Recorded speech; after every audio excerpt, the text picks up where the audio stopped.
let me introduce our speaker this morning, Julie Ohlemacher. Julie is a master level coach who specializes in intuitive eating and body image work.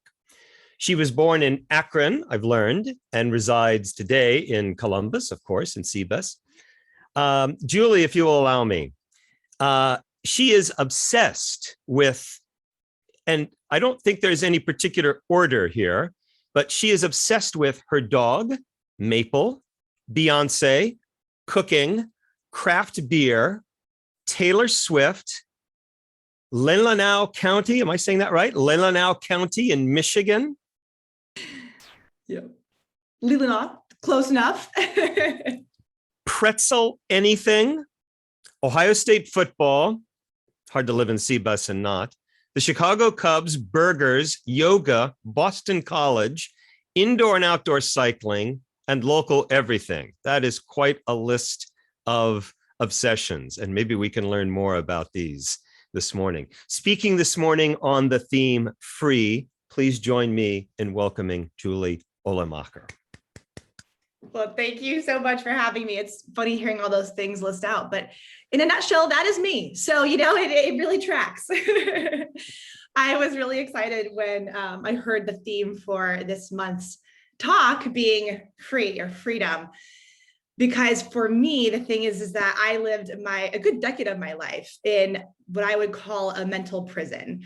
And there was this mental prison of body dysmorphia, of disordered eating. And it was entirely fueled by my desperate hopes of trying to control what other people thought of me. And I had first really learned my body was, quote unquote, wrong when I was 11 years old. It was a Pilates infomercial that sparked me to look at my body through the lens of our cultural's thin ideal. And suddenly I started seeing every little curve of my body as a problem to be fixed. But it wasn't really until my college years that my eating disorder spiraled. See, because even though I started monitoring my body at age 11, I had plenty of other accolades that I felt bolstered my worth and value in my community. I was a straight A student, bound for an impressive college. I was student government vice president, editor of the school paper, was well liked by my peers, proudly played Liesl Von Trapp in my high school's production of The Sound of Music. My resume was impressive, right? But things took a turn for me when that impressive college proved out to be impressively challenging. And I quickly learned that, B's would be my new A's, that just about every organization I tried out for would reject me. The paper, the dance team, the a cappella group, denied, and denied. And so suddenly I really found myself floundering, because I had attached all of my worth and all of my value to my resume and to my outward appearance, to my accolades. And so when suddenly those things disappeared, so too did my worth. And that is when I dove headfirst into the one thing I felt I could control, which was my body. Now, fast forward to today, January 21st, 2022, I'm almost a decade into recovery from my eating disorder, and have actually spent, of course, the past about 4.5 years now coaching women how to make peace with food and their bodies as well. And I want to let you into the secret of my rebound. And that is, and this is truly at the core of the work that I do, I learned how to untangle my worth and value from anything outside of me, and especially other people's perceptions of me. And I learned to lean into my inherent worth, the kind that we are all born with, the kind of worth and value we don't have to earn. Now, sure, accolades are great, achievements are fun, but in anchoring into my inherent worth, this is how I ultimately really set myself free, right? I released myself from that mental prison of self-surveillance and being perpetually preoccupied by other people's perceptions and judgments. And that is what I want to talk more about today. So before I go on, I want you to pause and get curious. Do you have a mental prison of your own? Have you spent time worried about how you'll look to other people? Whether it be looking pretty, handsome, intelligent, fit, competent, talented, creative. What I would love to invite you into is a framework for experiencing yourself as a human being first. And I would love to invite you to release the lens of seeing yourself as an object whose primary purpose in this life is to be viewed and judged by others. When we can free ourselves from this self-monitoring, we get our precious brain space back and really we get our lives back. So when my clients, for instance, free themselves from the worry of how other people are judging their bodies, they free themselves from the constant thoughts about calories in, calories out. They free themselves from the stress of dieting. They become free to do things. And this is literally what my clients have gone on to do. They go on to do things like write novels or create apps, start businesses, read more books, take up painting, right? And the list goes on. And so let's do a quick little thought experiment. During this Zoom alone, or maybe if you're not on camera, you can think about other Zooms you've been on. How often have you looked at yourself in the camera?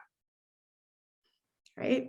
And was this a positive? Yeah, I'm seeing nods, yeah, right. And for how many was this a positive or negative experience?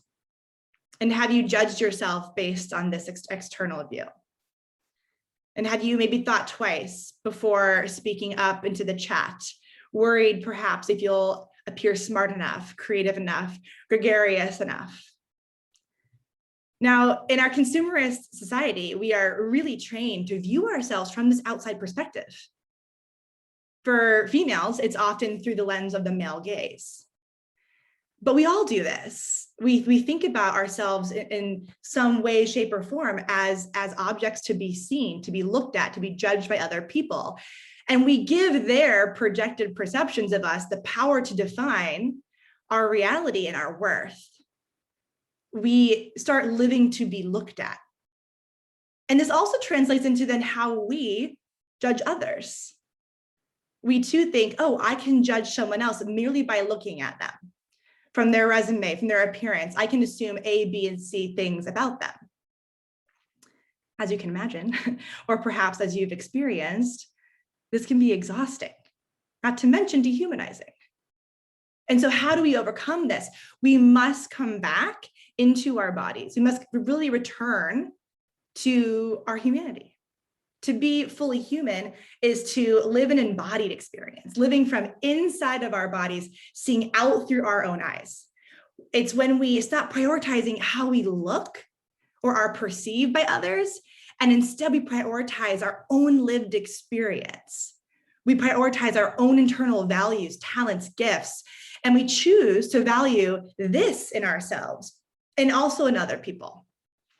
And when we do this, we're able to ground ourselves in the truth that every human being is born into this world with inherent worth and value, that every single human being has something unique to offer the world, that we're all of equal value. And if you come from a faith background, this likely sounds familiar because many faiths teach a similar lesson. Now, I'm not going to sit here and tell you that this is in any way easy work. The way I think about this is it's a daily practice. It is not you commit yourself and all of a sudden you're at the mountaintop and you're done, right? It is a daily practice of prioritizing our humanity over our vanity. But what I come back to is this. When we give others the power to make us, we also give them the power to break us. One single comment can crush us. And so the work is to free ourselves from the need of everyone's validation. Now we're human and it's okay to want validation, right? It's okay to seek it, but to a degree, right? For instance, I had a friend once describe it as critically choosing who gets to be on your own personal board of trustees, right? Who are the trusted people in your life who truly know you, truly care about you, whose opinions you choose to value and consider. And I really hope that your opinion is one of them. There is so much freedom that comes when we release our worth and values from others' perceptions of ourselves. We free ourselves from so much anxiety and stress. We free ourselves from arbitrary expectations of societal shoulds. We release ourselves from rules that were never made with our unique selves in mind. And we become free to prioritize our humanity. We begin to live a life grounded in our own values. We seek deeper alignment and fulfillment in our lives. We're living to live instead of living just to be looked at. We literally take our lives from superficial to deep and rich. And so, what are 3 ways we can practice this every day? Here are 3 different ideas that we can go through. The first is to consider this analogy. Think about your favorite musical artist. Now, as David already told you, one of mine is Taylor Swift. I love Taylor Swift. I think she is one of the greatest songwriters of our generation, if not ever. Okay. Now, I am well aware that not everyone will agree with me. I know there are many people out there who could care less about Taylor Swift, or worse, who actively hate her. But do I let their opinion of Taylor Swift rock my own love of her? No, of course not. They get to think whatever they want to think about Taylor Swift. And I stay rooted in my truth that I could listen to her on repeat for years and be happy. Or how about your favorite food? Picture it. Imagine yourself eating it, savoring it. Oh, it's so delicious, right? Now imagine somebody else sitting across from you, taking a bite and going, oh, disgusting. Would that shake your love of your favorite food? Doubtful, right? My husband loves mushrooms. I hate them. We can each carry on without worrying about this fact, right? We can know that other people will think differently than us, that people will judge us. And we can also know that we're okay, right? We can know that many people won't love us, won't like us, right? And we can not let that shake our value in this world. Number 2 is to build an awareness practice. So what we want to do in this awareness practice is we want to develop a practice where we notice when we're slipping into seeing ourselves as object, when we start seeing ourselves from the outside, self-surveillance, right? We're looking at ourselves from this outside perspective. Again, maybe you've done it on this Zoom call. I sure have.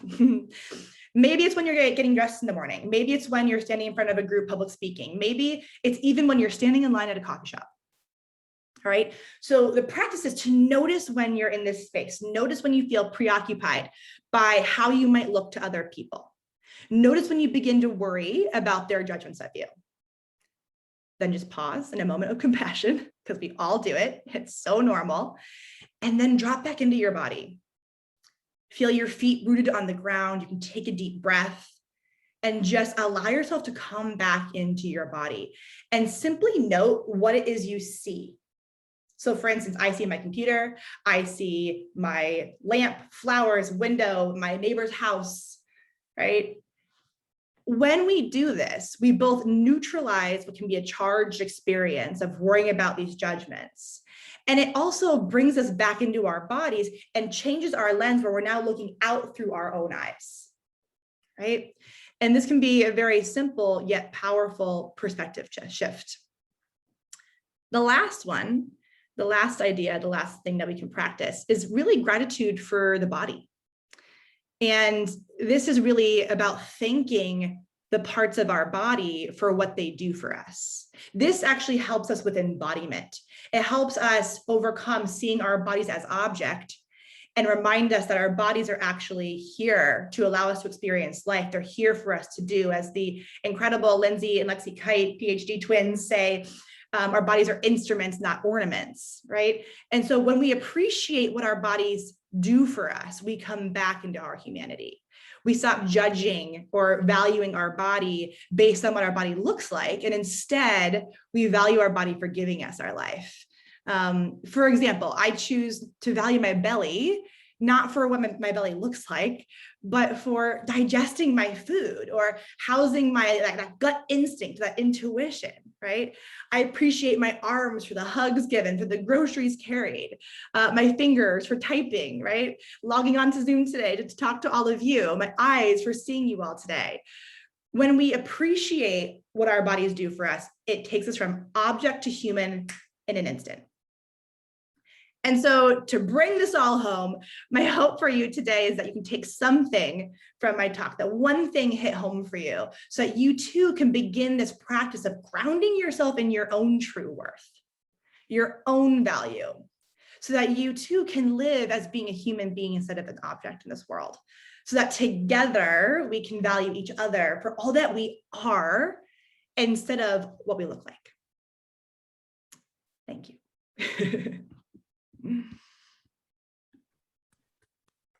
Marvelous. Thank you. Thank you. Absolutely marvelous, Julie. It's funny seeing the quiet claps from all the meetings. Well, this is why I use ASL, the ASL applause sign. Yeah. That's Yeah. it works well over Zoom. So wow, all right. There is so much to unpack, and there's so much to ponder in what you just said. And I'm sure there's going to be reactions and questions and things like this. Please write these in the chat. We'll try to we'll try to organize these here through the chat. I want to start. Julie, would you expand on a point that a couple of us wrote here in the chat? I was really struck by you said humanity over our vanity. And you got a lot of likes and a lot of chat. Tell us a little bit more about this really sort of profound idea. Yes, it's funny because that phrase came out of my mouth during a private client session. With body image work especially, but I think you can expand this, into our lives in general. This world we live in is constantly telling us to look a certain way. And that, it's how we dress, what our hair looks like, our skin, aging. I mean, there's all the things that we need to be doing to change ourselves, to fit this mold, to fit in, to be acceptable, to be loved, to be valuable in this world. And we really choose to value then our vanity, and we forget about our humanity. Here's a simple example that I think a lot of us can probably relate to. How many times have you not taken a photo or not wanted to be in a photo, or saw a photo of you at a really meaningful event in your life and you're like, oh God, I look terrible.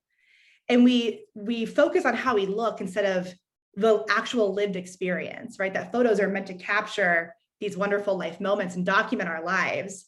But we'll often prioritize how we look instead of how we're living. It's funny. You were not funny. I was immediately drawn to what you were saying about Zoom. You asked us, do we look at ourselves on Zoom? How often does that happen? And because of the way Zoom is set up, I mean, it's almost hard not to absolutely sort of look at ourselves. So I have all sorts of thoughts here about this, but I'm interested in your reaction to this. In fact, we were talking about this before we went live. We were talking about how our rooms look. This is something I became, I personally became not obsessed, but I certainly became aware of my room setting. So I've done a lot of work in my home office here, and I haven't bothered to rearrange my bookshelves or anything like that. But I have paid attention to lighting. I have paid attention to the angle of the camera. Here's my little bit of vanity. I've got at least a couple of artworks that I've done. I wanted to make certain that those are in view. I've just recently put my colorful pens here so people can say, oh, he's a designer.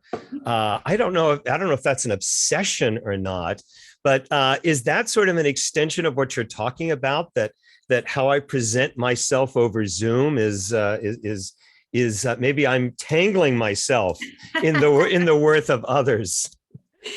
I think there's always a fine line, right? Because there's nothing wrong with creativity and design, and that can be our surroundings. I mean, I love interior design so much.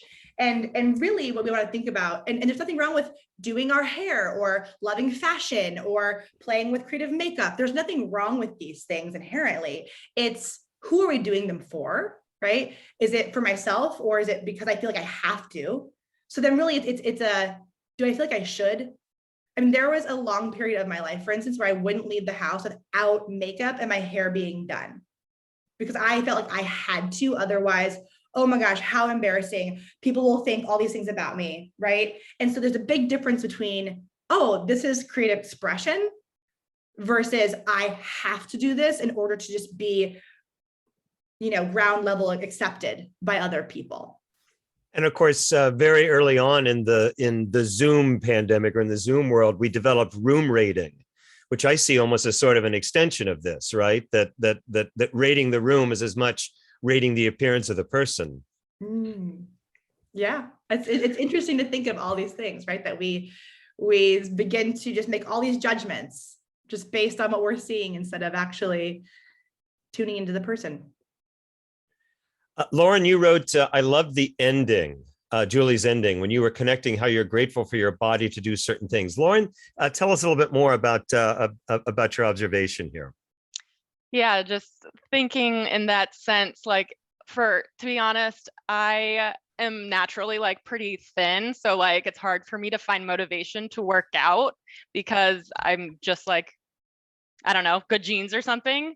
So connecting it not to looking good for other people, but to just be grateful for the body that I have, and then to think about that in other aspects of like motivation for why I'm doing something for work, for example, and to get things done in a certain sense in that way, if that makes any sense. I don't know.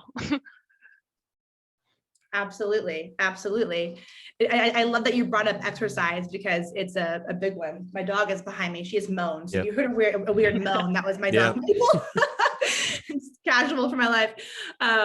But yeah, exercise is a really good one because in our culture, we've been taught that we should, exercise and move our bodies to look a certain way, to achieve a certain body so that other people will see us. And again, think A, B, and C.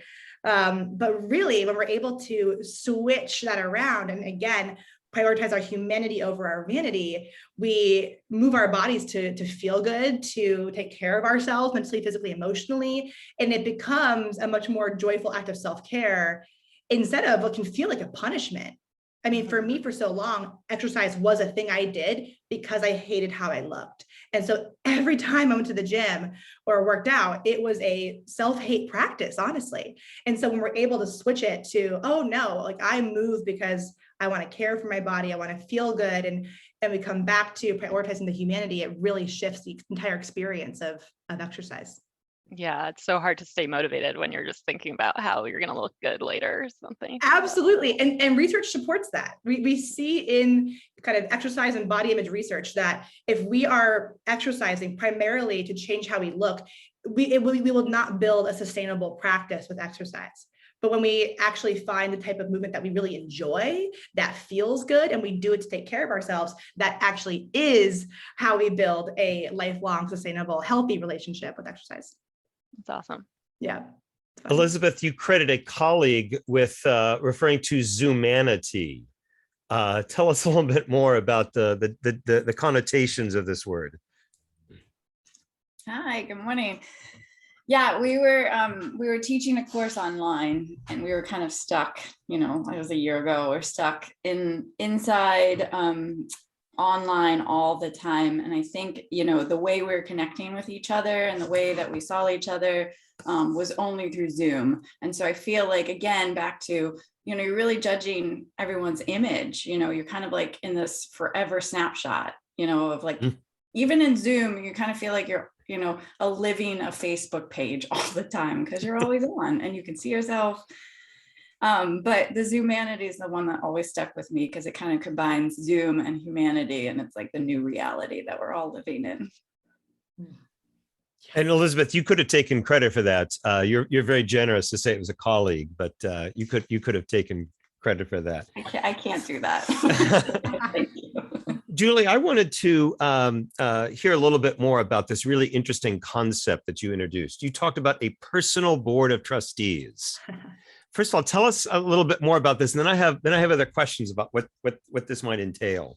Yes, yeah. So again, I'm not going to take credit for that one. A friend of mine said it, and I just thought, wow, it really hit me, because we can often just try to appeal and appease to everyone. And it brings up a line from a talk I heard one time where he said, we're not here to appeal to the lowest common denominator. And that really stuck with me. It's like, oh my God, we're trying so hard to have everybody that we come in contact with approve of us and validate our decisions and say that we're good and think we're impressive and all the things. When that's just, again, it keeps us really trapped. And it can keep us really living a life of shoulds. Well, I should do this because that's what, the norms are. I should do this because that person will think this.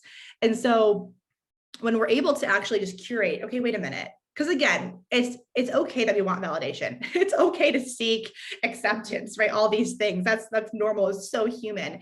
And so it's just about getting really intentional with, well, who are the people who like have similar aligned values, who really know me really well, and they're actually looking out for my well-being. So I can trust them if I want to go to them saying, hey, you know what? I'm thinking about, this big decision. Can we talk about it? Can you help me through it? And they're going to come to you, actually with you in mind and your unique person, instead of kind of looking to the masses, right? Or if, for instance, somebody in your trusted circle says, hey, you did this thing and it really wasn't that great. And, comes to you maybe with some hard words. Those are ones that you actually might care about, right? Because it comes from somebody who you have deemed trusted and that share your similar values. So I think that's what we mean when we think, okay, really pick who's on that board for you. Who are those people that you do value their opinion of you, to an extent, of course, but you do value it. Well, I just love the analogy. It really caught my attention. And as someone who serves and has served on boards of trustees, a board member has responsibilities to an organization. What responsibilities do your personal board of trustees have? Yeah. Not necessarily fiduciary, but yeah, that's a really good question. I think the responsibility, I think that really the prime responsibility is genuinely and authentically looking out for your well-being. They can kind of really act as part of your North Star, your compass. They're the people that help to steer you in the right direction, and they might help you course correct. They might, give you, again, praise that comes from a good place, right? But really, I think their primary responsibility is just, I'm genuinely looking out for your well-being because I know you so well, and I'm going to be there for you and give you feedback and support, maybe even when it's hard. Especially when it's hard. Yeah. Very early on in your talk, you and maybe this is the sort of thing that animated the entire talk, but you talked about control, and maybe it's overcoming control. Tell us a little bit more about control, and especially its connection to freedom. I love how you phrase that, because right, if we're always trying to control ourselves, are we really free? And probably the answer is no, right?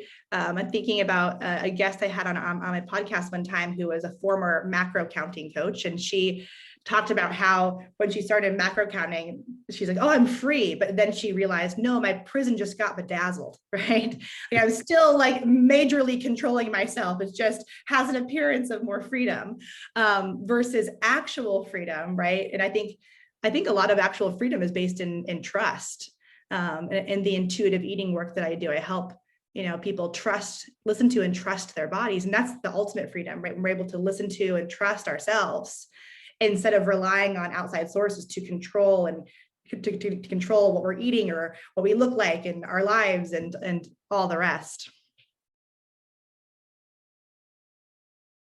Other thoughts and questions? PJ, you're right. You love Julie's perspective. Yes. Being a human of a certain age, I now understand when someone who is aging in such a youth worshiping culture feels they are invisible. PJ, tell us a little bit more about what you're asking here. Well, I am of a certain age, but I still have chosen to continue working. And when you are working with professionals that could be my grandchildren, it can be a little daunting.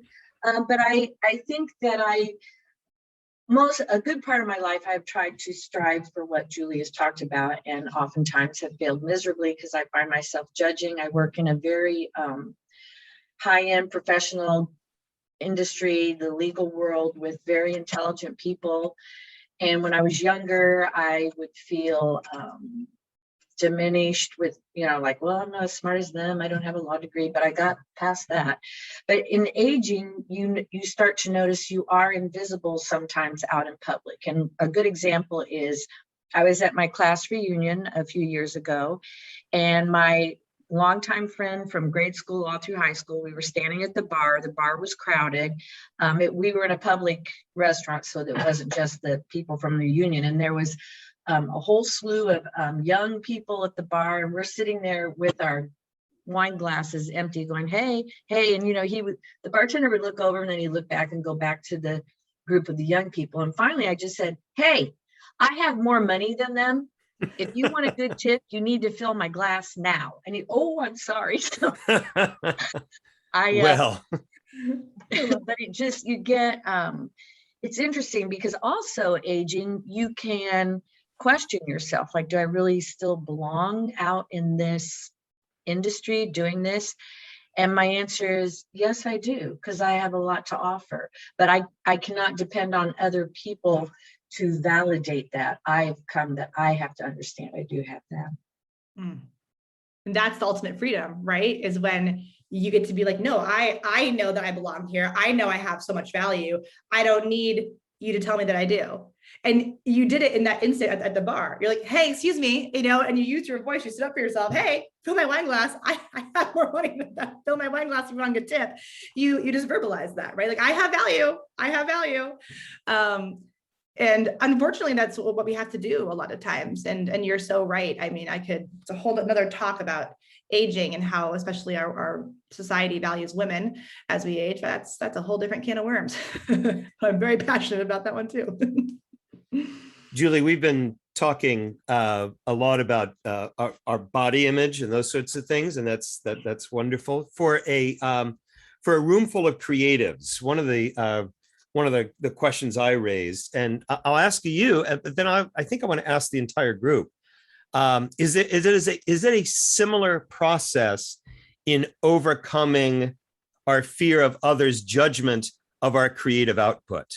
In other words, do we ever sort of stop? Oh, I'm not going to do that because no one's going to like it, or that's going to, it's going to be controversial or something like this. What about this, the sort of the comparisons to our creative output? Oh, I think it's hand in hand. I think it's totally and completely aligned. Your creations are, your own works of art, whatever those creations may be. And it's anchoring into, if you love the creation and you think, wow, I'm really proud of this, then that's what matters, right? Or maybe here we bring in our board of trustees, and say, hey, what do you think? We've all heard the stories of different authors or artists who, put out the manuscript or whatever it might be, and everyone hates it until one person loves it, and then it becomes a bestseller, right? And so it's, if you love what you create, I think that's what matters. I'm curious to hear from everyone on the call. Do you ever catch yourself or find yourself thinking, boy, I'm afraid to show this or to display it in public, or maybe even I'm not even going to attempt it because it'll be dumb, or people won't like it, or they'll think I'm I have no talent. Has this ever, Aaron, you got a thumb up? It happens to you, or you've overcome it? Oh no, it just happened to me yesterday. I think for me in my work, it was just like that tension I was talking about earlier between the professional work I do and my personal interests and where I kind of want things to go. And I kind of find myself at this point, as I'm starting to look towards the next thing while still beginning the current thing I'm on, that tension of, I have multiple people who are like, oh, you could go this direction that next, or that direction next. And it's kind of just for me looking at, and I think Julie's thing about having people that know you on your personal board of trustees, or I wrote it a different way, I forget what it was. Others make us, well, no, I don't know. There's something in there where I just kind of, the people whose opinions I value and consider even know me. And I have a lot of great mentors I look up to in my life, professionally, but do they know my personal goals and desires or things I want to see change in the world? And are they aligned in that same way was something like I kind of found yesterday in a conversation with someone about what's next, or even like what I'm doing right now look like in my studies, was just kind of like, oh, like in some ways I feel like I'm breaking down internally, but just not taking enough breaks. And like, are they, and I like, and they know me decently, but do they know me well enough to say that, to give me the real advice that I know I need, of that if you're going to continue pushing this current pace, like you need to take a month off somewhere and just disappear or something and just disconnect. And so that's kind of what I'm finding myself looking for, is also when I'm talking to these people, do they see that in me enough to not like discredit me for like being in that spot, but also to like give me the resources I'm going to help you succeed in the next step by helping you take a breath in between at some point. Brian, you find yourself self-censoring or restricting your work?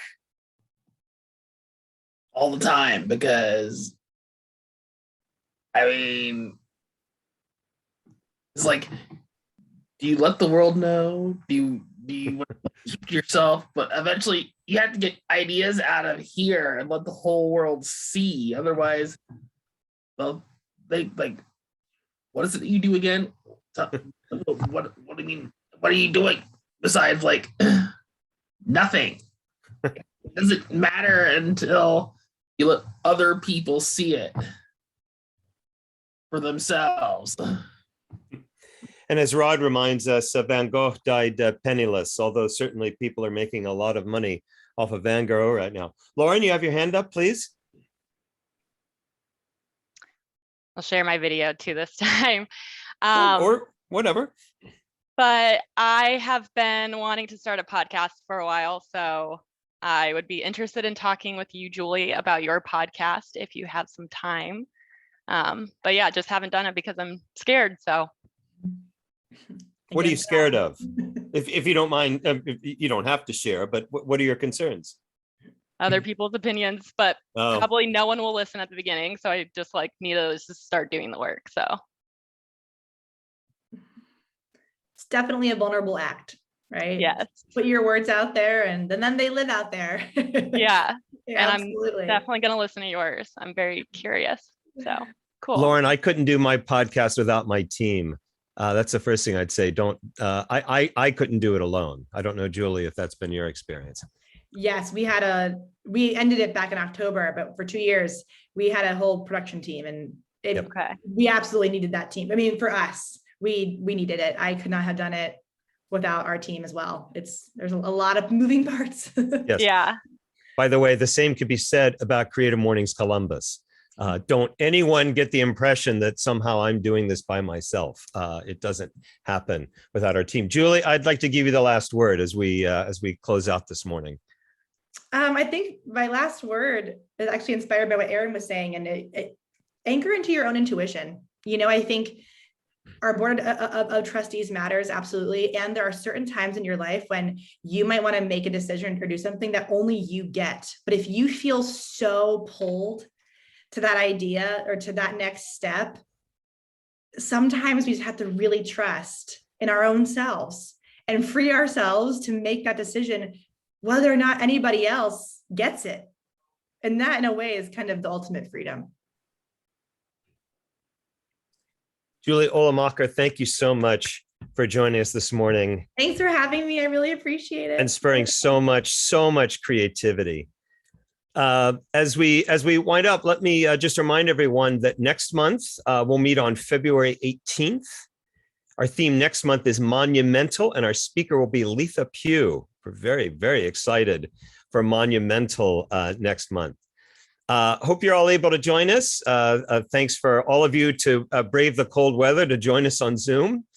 Thank you again, Julie.